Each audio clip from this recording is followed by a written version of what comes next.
Week 2, April 27th, learning how to trade with a quantitative lens and documenting my process. Alright, today we're going to go over last week's goals and the progress made on those, where I'm going to get macro news for my portfolio, where I'm going to get macro news for trading, MultiCharts, how to access it, what I've learned about MultiCharts, the new brokerage account, and then the new weekly goals for next week. Alright, so last week's goals we had find one macro news source, done, backtest one strategy, done, open a separate brokerage account, done. We were able to cross off all three of these goals, so now I'm going to walk through how I was able to do all these three things. Alright, so first, finding a source for macro news, specifically for my portfolio of stocks, larger positions, real money, not for the learning how to trade with a quantitative lens, because I'm trying to build both at the same time. So this bundle right here, Wall Street Journal plus Market View plus Barron's, is probably ideal. It's the gold standard for the industry. I've been recommended Wall Street Journal and Barron's multiple times. Haven't really heard of Market Watch, but definitely something to keep on the radar, and maybe later down the line I will switch to this. For now, I'm not really trying to put in any money until I know I can start making money. So for now, I'm going to stick with Yahoo Finance, and then every morning go to the latest section. So what I'm actually going to do with this macro news source for my portfolio and how I'm going to apply it, every morning for 15 minutes, I'm going to come to Yahoo Finance, go to news, go to latest, and then just pick the articles that sound interesting to me, to be honest. So out of these three, I'd probably end up reading that article, may skim around. We'll have to see, get a feel for it as I go. But I'm excited. I think it'll help me be much more in the know of relevant information that I can apply to my own portfolio. Okay, this is what I landed on for finding macro news for the quantitative approach, because this is quantifiable macro events. This is a global project called GDELT.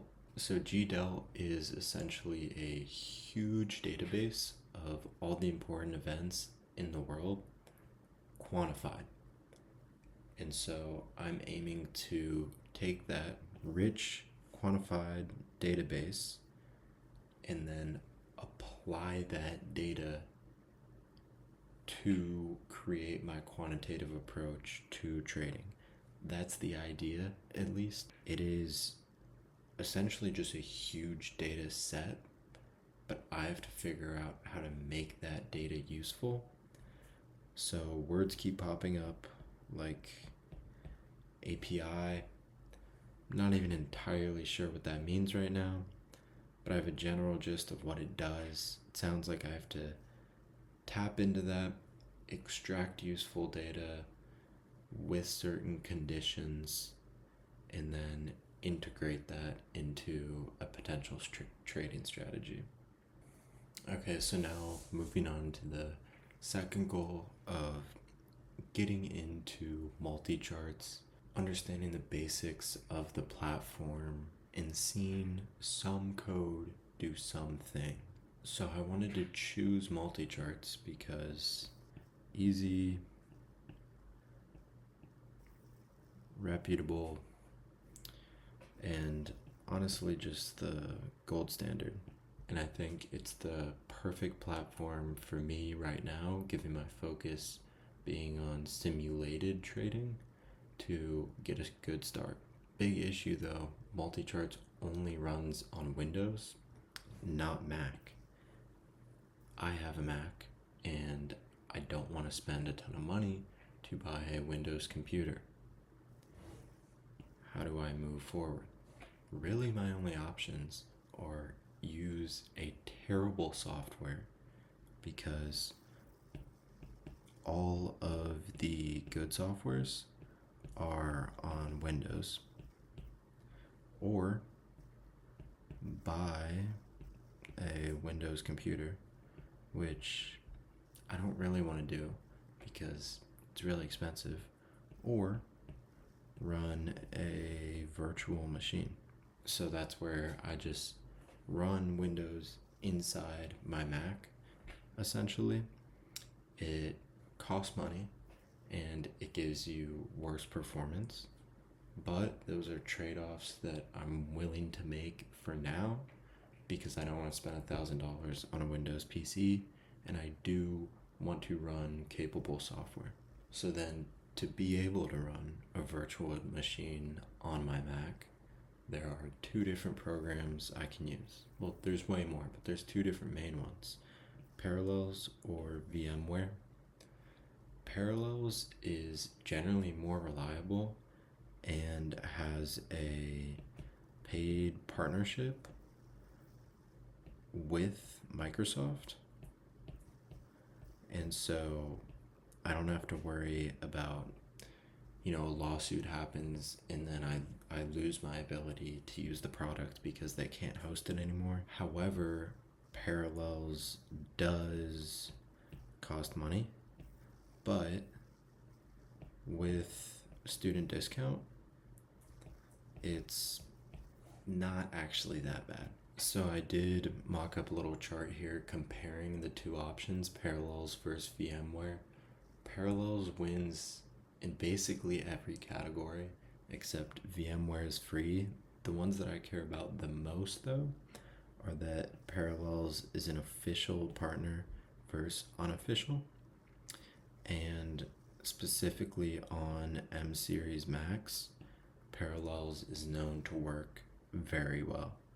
So what did I actually end up with? I'm going to be running Parallels, as I mentioned, with Windows 11 Pro from Microsoft. This is the best and I think the only version when running a virtual machine through Parallels that is able to run MultiCharts. This does cost the $199, and I didn't bundle it, but I did get a student discount on Parallels, bringing it down to $499. So not terrible and very reliable. Everything is official partners, the most reputable in its industry, so I can have peace of mind moving forward. Also, just something to note, this whole process is such a high barrier to entry, not only with price, but also time. This setup took me 3 days in total, just to be able to download the software that I need to start backtesting. This is definitely a whole different world than the discretionary trading gurus that I've been seeing online so far. Okay, so now I want to get into what I've seen in MultiCharts, what I've learned, and what I've experienced. A little bit of foreshadowing, not very much. It's absurdly complicated is what it seems like right now. It seems like the learning curve is very steep, but I plan to stick around, plan to just take it one step at a time and slowly but surely understand it. So this is the screen that I saw when first successfully downloading MultiCharts, creating an account, and logging in. So over to the left here, if I'm not mistaken, this is either order flow or some sort of volume data, maybe bid ask price, something like that. Honestly, don't know. There's just numbers. Here we obviously have the chart, and then it says the instrument right here. This is S&P 500 mini contracts. This box up here is for the simulated trading. It gives you a timeline, and you're able to select a point on that timeline that you want to start on, and you can do simulated trading moving forward. Your past, present, future, current, all your orders end up down in this area here.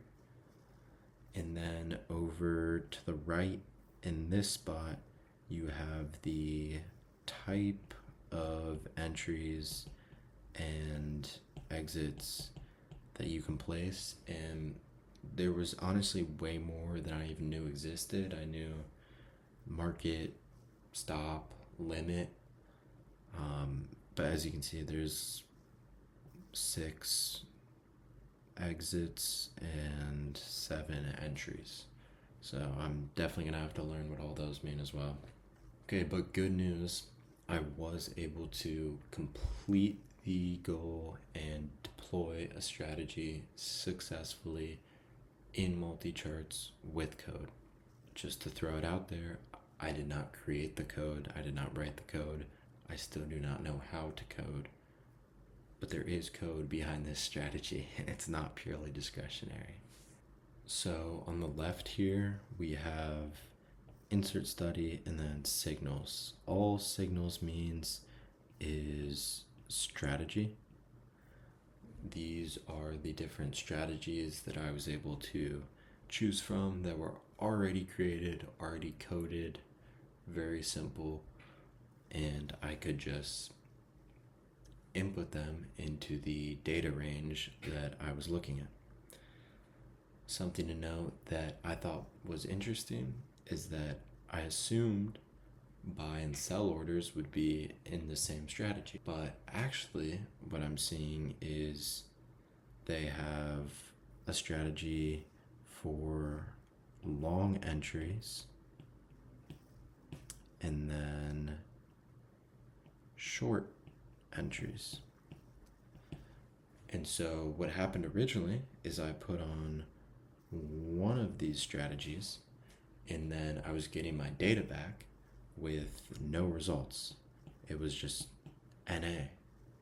And I was like, wow, not a single trade happened that whole time?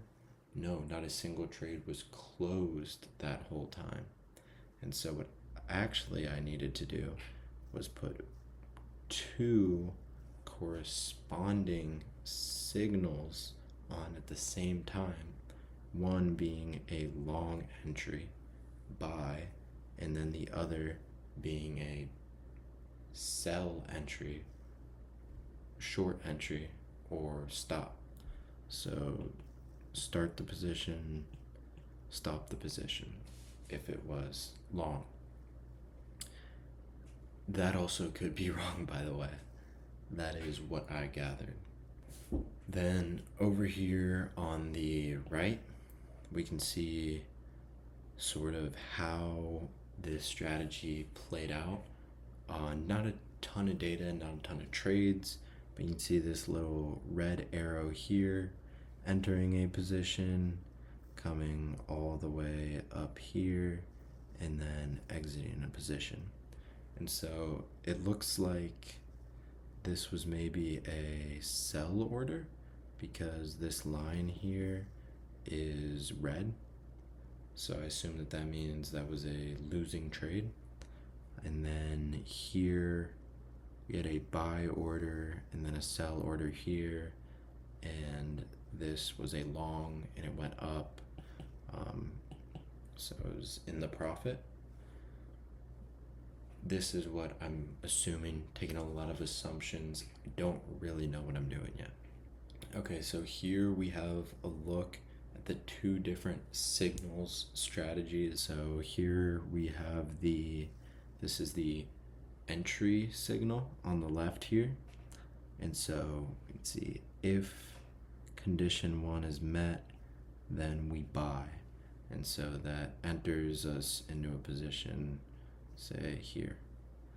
And then we have the second strategy, which is the short entry, aka sell. And so condition, if this condition is met, then sell short at next bar. So come back to this chart over here, and then we would sell the short. Now that I'm looking at it, maybe that doesn't close the original position and just starts a new short position.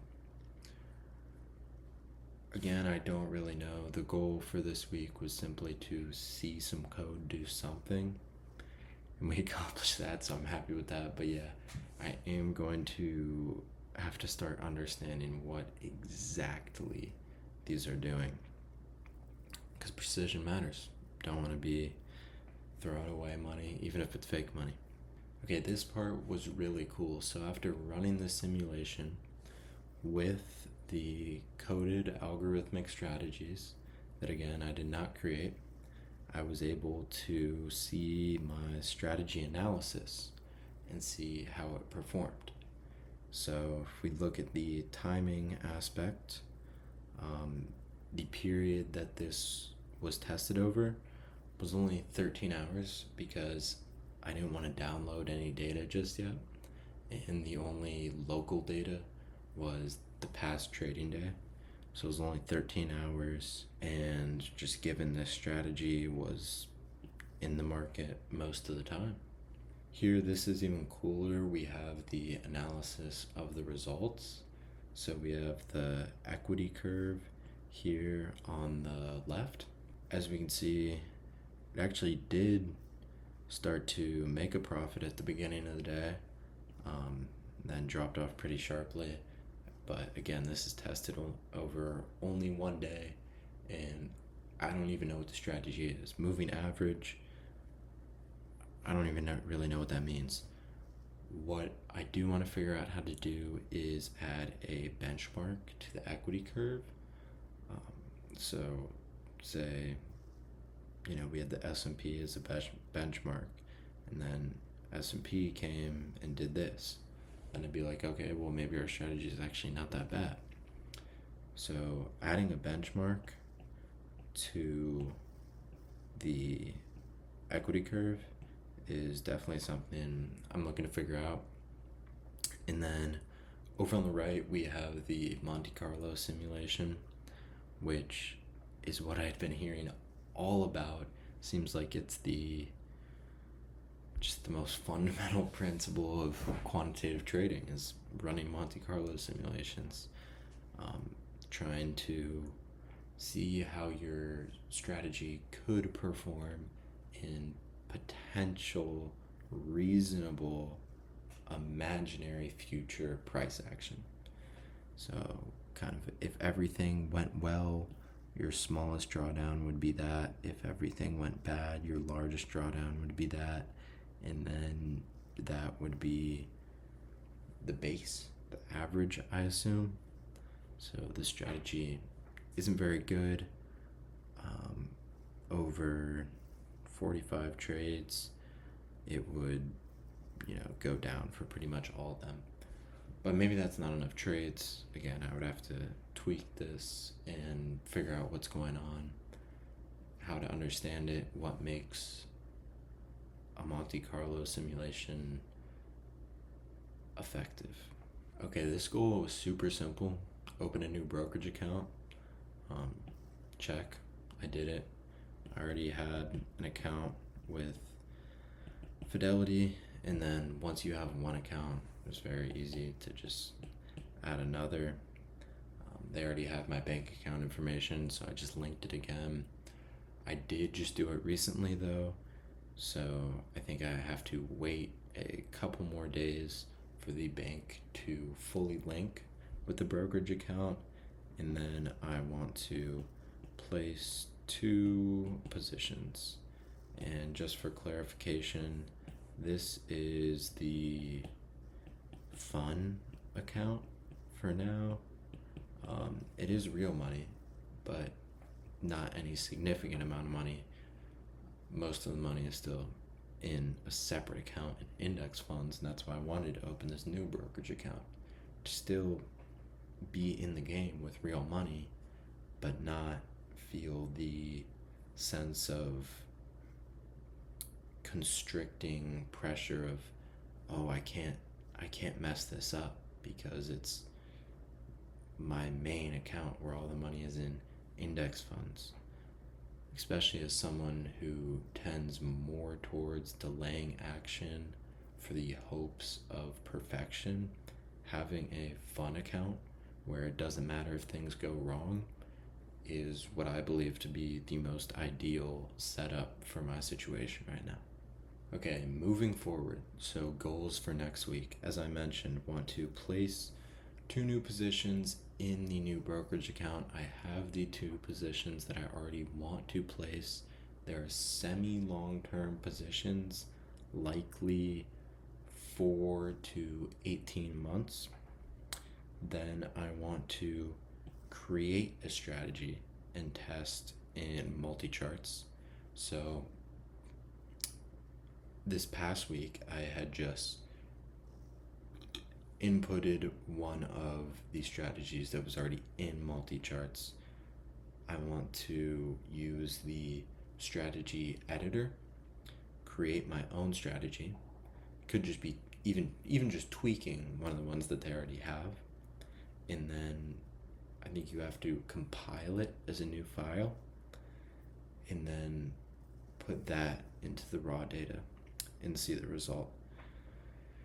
Then what I want to do after that is develop a framework for how to create a strategy. So I don't even know where to start. That's what I need to figure out. Where do I start? And where do I go from there? And then don't want to think too far ahead, but what I would be thinking for not this upcoming week, but the one after, is then once I have that framework, diving into the weeds and heavy into research of actually executing that framework. Then lastly, something I want to do as ongoing is 15 minutes a day, probably in the morning, read right now Yahoo Finance, just anything for macro news though. So Yahoo Finance is free and it's a big institution, somewhat reliable. If my preference changes in the future and I want to watch or read Wall Street Journal or Barron's or Market Watch, that could be 15 minutes of one of those. For now, Yahoo Finance is what it is. All right, that wraps up this week's video. Again, just want to clarify, purely a journal, not educational, not advice. I don't have a clue what I'm doing. I am just trying to learn and documenting the journey.